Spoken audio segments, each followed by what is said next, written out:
Anara Alfatunisa Zaiba. Itu namaku. Indah bukan? Tapi tak seindah kehidupanku. Semenjak pindah ke rumah mertua, aku tak pernah tertawa, tak pernah bercanda, apalagi bercengkrama bersama keluarga dari pihak suami.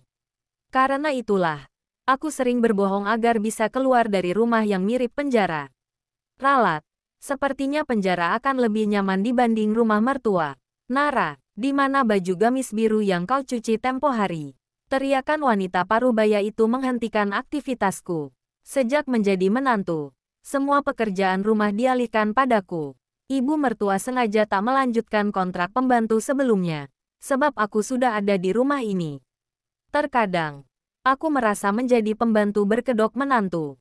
Di lemari, rak kedua sebelah kiri Bu, sahutku yang masih berada di dapur, menggoreng ikan asin kesukaannya. Kau menyuruh ibu mengambilnya sendiri. Menantu macam apa kau ini? Dasar pemalas. Gerutu Mira, adik suamiku. Mira memiliki usia yang terpaut 2 tahun di atasku. Membuatnya tak ingin menghormatiku. Padahal aku adalah istri kakaknya. Secara terang-terangan ia telah mengibarkan bendera perang padaku. Aku sedang memasak. Mengapa bukan kau saja yang membantunya? Aku meliriknya sekilas. Kulihat ia membulatkan mata terkejut mendengar ucapanku. Sebelumnya, aku tak pernah membantah ucapan Mira dan ibu. Tetapi kali ini aku tak ingin terus-menerus direndahkan. Semakin aku diam semakin mereka menginjakku. Selama ini aku tak takut. Sama sekali tidak. Namun, aku memilih untuk diam karena tak ingin mencari masalah.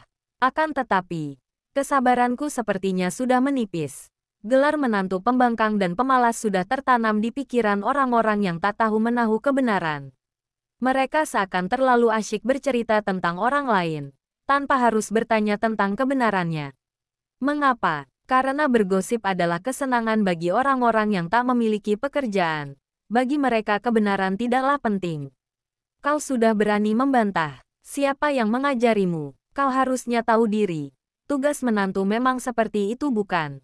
Mira melipat kedua lengannya di dada dan memberiku tatapan merendahkan. Aku segera mematikan api kompor. Apakah kau juga dijadikan pembantu di rumah mertuamu? Jelas tidak. Mengapa aku harus repot mengotori tanganku untuk memberi mereka makan?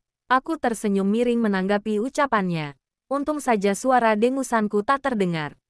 Ia tak ingin mengotori tangannya di rumah mertua, tetapi menyuruhku mengotori tanganku di rumahnya. Sungguh egois. Hanya memikirkan diri sendiri. Aku segera meninggalkan Mira yang masih saja bercerita tentang kelebihannya di antara para saudara suaminya. Terlahir dari keluarga yang mampu membuatnya buta akan kekurangan diri sendiri. Segera kuhampiri ibu mertuaku yang terlihat kesulitan mencari baju di lemari yang menurutku sangat besar.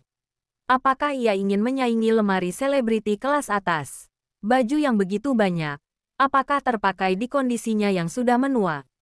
Sering kali diriku tersenyum kecut melihat mereka menghamburkan uang demi sehelai baju yang hanya terpakai beberapa kali saja. Jika kau ingin ke suatu tempat, pakai saja baju Mira. Tak usah beli lagi. Jangan menghamburkan uang. Petuahnya yang kubalas anggukan. Lebih baik aku memakai baju lamaku daripada harus memakai baju Mira dan berisiko menjadi bahan ejekan para tetangga. Sudah dipastikan bahwa Mira akan menceritakan hal itu pada tetangga dan memberinya bumbu sambal pedas mercon, agar ceritanya terdengar dramatis. Seperti yang sudah lalu. Dia yang menawarkan tapi dia pula yang menyebarkan berita palsu bahwa aku iri dengan kehidupannya.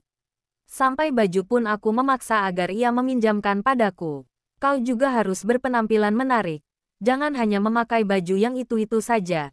Omelnya yang lagi-lagi kutanggapi dengan senyuman. Padahal, dia yang melarangku untuk membeli baju baru. Tetapi dia juga yang menyuruhku untuk berpenampilan layaknya orang kaya. Orang berkelas tidak dilihat dari seberapa mahal baju yang ia kenakan atau seberapa terkenal brand yang menempel di tubuhnya. Melainkan dari isi kepala, attitude, manner dan karaktermu sendiri. Apakah novelmu sudah selesai? Katanya menjadi penulis punya banyak uang bukan? Lantas mengapa kau masih bergantung pada kakakku? Lagi-lagi si nenek lampir itu kembali menghampiriku. Untuk apa kakaknya menikah denganku jika kebutuhan hidup pun harus aku yang mencari? Bukankah tugas suami untuk memberi nafkah kepada istri?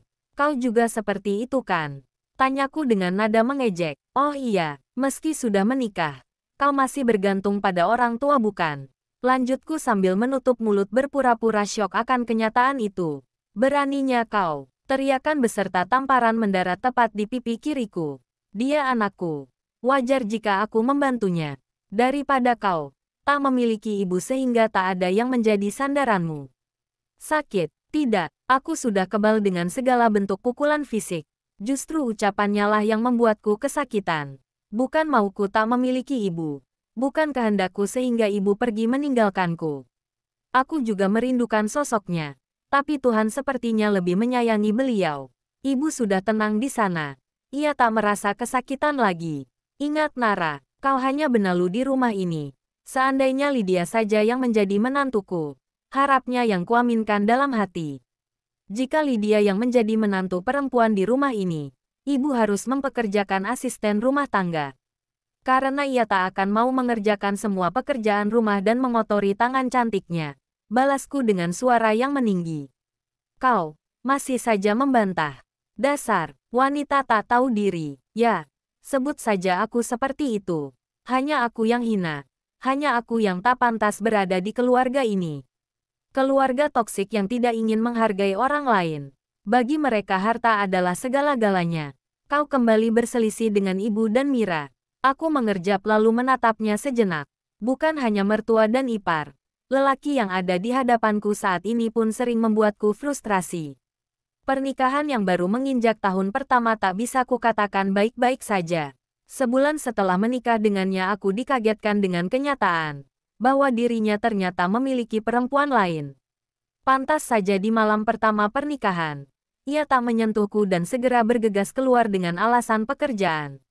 Alasan yang tak masuk akal, sepertinya hanya dia yang bekerja di malam sakral bagi pengantin baru. Dan sekarang, aku pun tahu alasan di balik segalanya. Suamiku lebih memilih menjamah wanita lain dibanding diriku. Ironis, apakah diriku tak menarik di matanya? Sebagai wanita aku merasa tidak jelek, tinggi semampai, kulit kuning langsat dan memiliki tubuh yang cukup bagus. Memuji diri sendiri tak apakan. Siapa lagi yang akan memuji? Jika bukan diri sendiri, jangan terlalu keras pada mereka. Sahutnya lagi sambil melepas kancing di lengan kemejanya. Aku menatapnya sinis. Harusnya Mas ngucapin kalimat itu pada mereka. Aku tak pernah keras pada mereka. Malah sebaliknya. Merekalah yang kasar padaku. Aduku padanya. Kata ibu kau yang tak ingin diberi masukan. Aku mendengus kesal. Bagaimana bisa dirinya terlalu percaya dengan orang tua itu? Coba deh Mas. Saat hari libur, Mas tinggal di rumah. Sekali aja. Supaya Mas tahu bagaimana perlakuan mereka padaku. Tolong jangan menutup mata hanya karena Mas nggak cinta sama aku. Timpalku dengan wajah garang yang sudah tak bisa kutolerir lagi. Kamu kok ngomong gitu sih Ra? Untuk apa aku menikahimu jika aku tak mencintaimu? Elaknya mengalihkan pandangan dariku. Aku tahu arti tatapan itu. Ketika seseorang berbohong, ia tak akan bisa menatap mata lawan bicaranya. Meski usia pernikahan kami yang baru seumur jagung, tetap saja aku sudah paham betul dengan arti tatapan dan gestur yang ia lakukan. Aku mendecakkan lidah. Sudahlah Mas. Aku tak ingin melanjutkan perdebatan ini lagi. Aku segera keluar dari kamar. Ruang kerja almarhum ayah mertuaku menjadi tujuanku saat ini. Ruang kerja yang sebenarnya mirip perpustakaan mini. Bernuansa coklat dengan rak kayu jati membuatku merasa nyaman. Bau buku yang selalu menjadi obat penenang kala rasa marah merajaiku. Ruangan ini selalu menjadi tempat persembunyianku saat aku tak ingin diganggu. Sebelum Pak Sudrajat, ayah mertuaku meninggal. Ia memberikan kunci ruang kerjanya yang berada di belakang rumah. Bangunan kecil yang terpisah dari rumah utama. Mertua dan iparku tak pernah berkunjung dengan alasan tak ingin teringat tentang beliau. Sehingga hanya akulah yang membersihkan tempat ini. Ayah mertuaku sangat baik padaku. Beliaulah yang membelaku saat Ibu Maya dan Mira menindasku. Karena beliau pula lah sehingga Mas Agung memilihku menjadi istri ketimbang Lydia yang saat itu menjabat sebagai kekasihnya. Tak heran setelah pernikahanku, Lydia selalu meneror dan melontarkan kata-kata kasar setiap kali kami bertemu. Ya, kami sering bertemu karena berada di kompleks perumahan yang sama. Yang pada akhirnya ku ketahui bahwa ia memilih pindah agar Mas Agung dengan mudah mengunjunginya. Meski setiap malam Mas Agung selalu berada di rumah, tetapi tak menutup kemungkinan bahwa ia akan bertemu dengan Lydia di hari kerja. Jika ditanya, apakah aku cemburu? Jawabannya sudah pasti iya. Meski dijodohkan, aku tak menampik bahwa sekarang rasa suka itu telah ada. Apakah setiap wanita gampang jatuh hati jika telah menetap bersama? Ataukah hanya hatiku yang terlalu gampang menumbuhkan bibit cinta meski aku tahu bahwa dia telah memiliki wanita lain? Aku harus menerima cinta yang bertepuk sebelah tangan ini, yang dipastikan tak memiliki harapan sama sekali. Jika ditanya lagi, mengapa aku masih bertahan? Jawabannya mungkin terdengar bahwa aku hanya mencintai uang. Memang betul, siapa yang tidak menyukai uang? Bahkan aku sendiri rela mengubur masa indahku demi mendapat sponsor untuk kuliahku. Ayahku yang sakit-sakitan tak mampu membiayai kuliahku, sehingga aku terpaksa menerima perjodohan ini. Perjodohan yang telah disepakati oleh ayahku dan ayah mertuaku saat aku masih duduk di bangku SMA. Jika menerima perjodohan ini, sudah dipastikan bahwa aku akan mendapat suntikan dana untuk melanjutkan pendidikan yang kini berada di semester akhir. Meski memilih jurusan yang tak kusukai, tapi aku berkuliah dengan sungguh-sungguh. Sayang rasanya, telah menghabiskan banyak uang jika aku menjalaninya dengan setengah hati. Getaran ponsel menyadarkanku dari lamunan yang sedari tadi kugeluti. Kulirik layar ponsel dengan model terbaru. Pemberian Mas Agung tempo hari yang membuat Mira ketar-ketir. Sehingga ia segera merengek ke ibunya agar dibelikan ponsel yang lebih mahal. Alhasil, wanita cerewet itu mendapat omelan dari Mas Agung karena ponsel yang ia pinang di konter terdekat baru berusia 2 bulan. "Kau di mana?" Ku baca pesan singkat suamiku. Jelas itu hanyalah sebuah formalitas yang mungkin hanya sandiwara semata.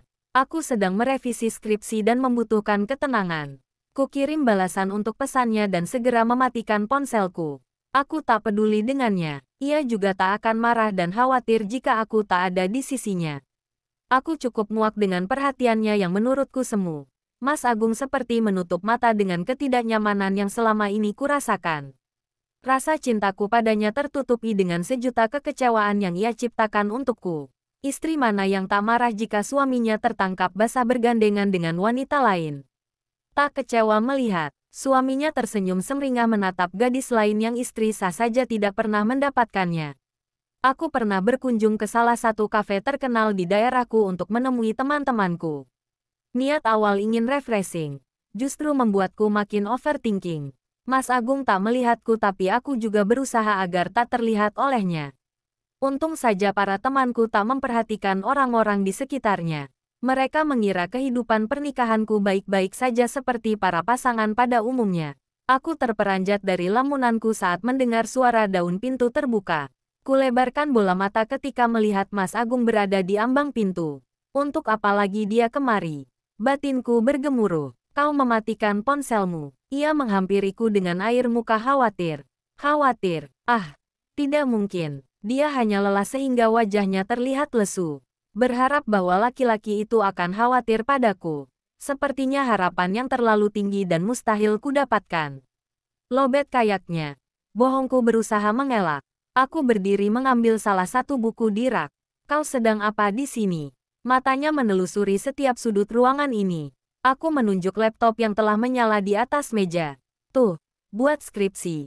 Sahutku singkat lalu kembali duduk. Aku kembali fokus pada aktivitasku membuka halaman demi halaman buku yang sedang kupegang. Mencari informasi yang kubutuhkan. Jantungku berdegup kencang menjelaskan bahwa aku sedang tidak baik-baik saja berada di dekatnya. Namun, aku berusaha untuk terlihat santai. Memusatkan fokusku ke buku. Suara langkah kakinya mengacaukan konsentrasiku.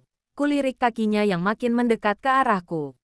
Ia menarik kursi yang berada di sampingku dan duduk di sana. Kutatapnya sekilas. Guratan letih jelas terlihat di wajah tampannya. Ada yang bisa kubantu? Tawarnya yang kubalas dengan gelengan. Meski ku tahu bahwa dia juga alumni jurusan yang sama. Bedanya dia di New York sedangkan aku di Depok. Namun, lagi-lagi egoku menolak menerima bantuannya. Mengapa kau sangat keras kepala? Terdengar decakan di seberang telingaku dan kuyakini bahwa sekarang ia merasa kesal. Aku hanya terdiam tak menanggapi. Mulutku seperti memiliki beban sehingga sulit bergerak. Anara, mengapa kau seperti ini? Pantaskah seorang istri mengabaikan suami? Ia tiba-tiba berdiri dan meneriakiku. Aku mendongak menatapnya. Suami, aku ikut berdiri. Oh iya, aku lupa kalau kita sudah menikah. Kutepuk jidatku berpura-pura tak ingat. Wajah gusar Mas Agung membuatku tak berkutik. Tetapi sekarang aku tak takut padanya. Maumu apa Nara? Ucapnya penuh penekanan. Berusaha menekan suaranya agar terdengar tetap stabil. Padahal aku yakin bahwa sekarang ia ingin berteriak mengeluarkan amarahnya. Aku ingin keluar dari rumah ini. Ujarku santai lalu mematikan laptop dan menentengnya. Baiklah kita akan pindah besok. Kemasi barang-barangmu. Mataku membulat. Terkejut dengan penuturannya. Wah, aku sangat senang mendengarnya. Tapi sayang. Bukan itu maksudku. Kulangkahkan kaki berniat meninggalkannya. Lalu, aku yang telah membuka pintu segera berbalik. Aku ingin bercerai. Kututup daun pintu dengan keras. Cerai. Jangan harap, kau tak akan pernah bercerai denganku. Berangnya yang terdengar jelas di telingaku.